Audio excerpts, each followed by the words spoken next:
We're now going to demonstrate a generic sorting algorithm defined in java.util.arrays that will work with any type as long as that type implements the comparable interface.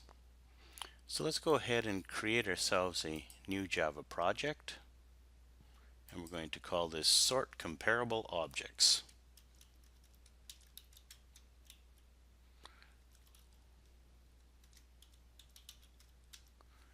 And I'm probably going to want to borrow that as the class name, so I'm going to go ahead and Control C that for that purpose.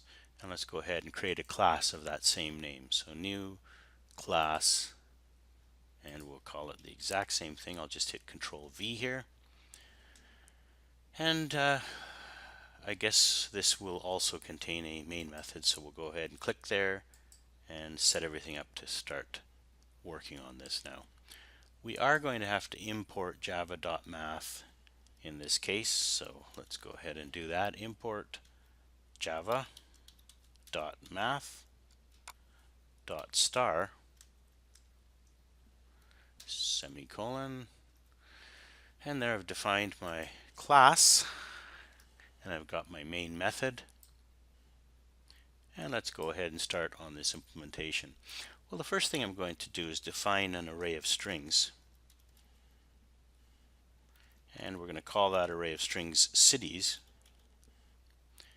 and we're going to set it initially equal to a list of the following cities. We're going to have Savannah,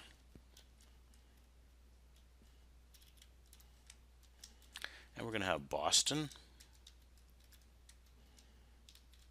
and Atlanta, and finally Tampa.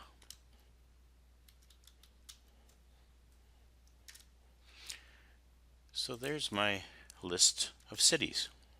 We're going to wind up sorting those as part of this demo. And we're going to do that right now using the utility function for arrays called arrays.sort. So java.util.arrays.sort. And we can do this because the class that the string class does implement the comparable interface. And the sort routine, which we don't see, we won't be looking at it. It would be interesting to do so, and you will do this in your data structures courses later at some point, how these sorting algorithms actually work. But the main thing to understand is you need to, in order to sort, one of the things that you need to be able to do is compare things. Because if you can't tell whether something's equal to, greater than, or less than something, it's impossible to sort it. As long as you can make that distinction, and you can if the class in question has implemented the comparable interface and therefore the compare to method has been defined, then that's all you need to be able to sort such objects. After sorting it, then we're going to prove that it's sorted by using a for loop to iterate through this new sorted list and show that in fact when we print it out everything is in sorted order. We're going to use a different kind of for loop. I'm sure you've seen it before, but it's the kind of for loop that iterates through an array by saying string string city. So city is going to be the variable that assumes the values of each of the cities in my city array, and then you put a colon and the name of the array, cities.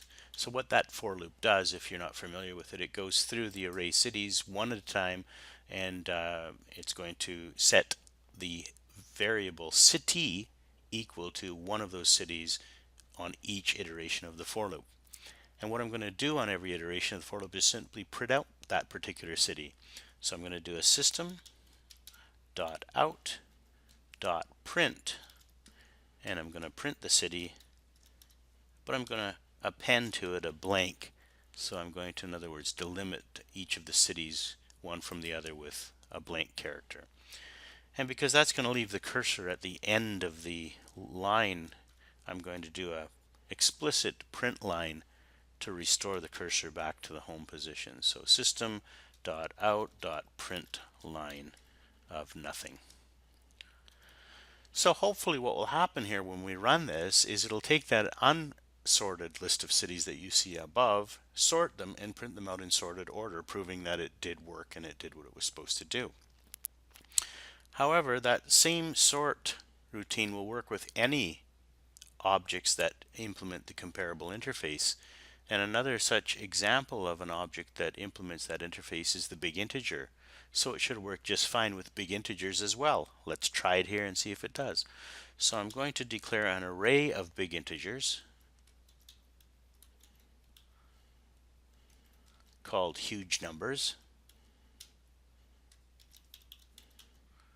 And I'll initialize them to the following values. So I'm going to do a new big integer,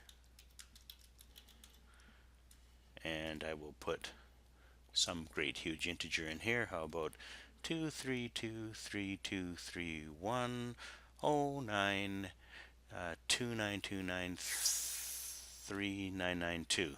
That ought to do the trick. So that's one of I guess a total of 3 integers that I'm going to put together in this list. Continuing on, then I'm going to put 2 more big integers. So how about another new big integer? And this time, how about a slightly smaller integer? How about 4322323232323, and that looks good enough to me. And that will be my second of 3 integers. And then how about one more big integer? Oops, we got a little bit of a problem here. I need to close this off with a round parenthesis and then a comma and then one more. I still don't have that right, do I? Okay, so I see my problem is I forgot to put a opening quote over here. There we go. And that should make everything right. And finally, my last new big integer. And we'll make this one a little bit more modest. How about 5237789. Okay, so it's clear that that's the smallest integer. It should wind up being first in the finished list. This integer here is the next biggest. It should be second, and this should be the last integer. So I've actually got them in reverse order right now. So it should wind up going the opposite order by the time the dust has settled on that example. So let's go ahead and sort them now. So we're going to do a java.util.arrays.sort, and we're going to pass it this huge numbers array, and that should do the job there.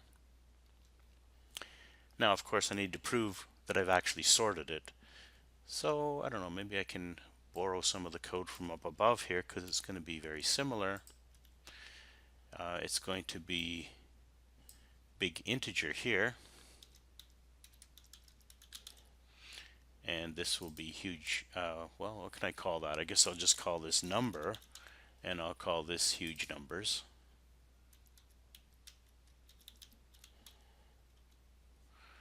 And then I'm going to print out each value of number as the loop iterates. I see there's a mistake here that needs to be corrected and must be up here too. So how does that look? Well, it looks mostly good. It looks like we simply have one extra brace here that doesn't belong. So we'll get rid of that and it should be ready to run. So before we run this, let's just talk about what we expect the output to be. Well, it obviously should just sort each of these two lists. So here we should get Atlanta, then Boston, then Savannah, then Tampa. That would be the sorted order. And here we should get the number that starts with 5, then the number that starts with the 4, and then this number over here that starts with a 2. Well, without any further ado, let's go ahead and run this and see how it turns out. So Atlanta, Boston, Savannah, Tampa as promised, and the smallest number, the second smallest number, and the largest number also as promised. So that worked out just fine.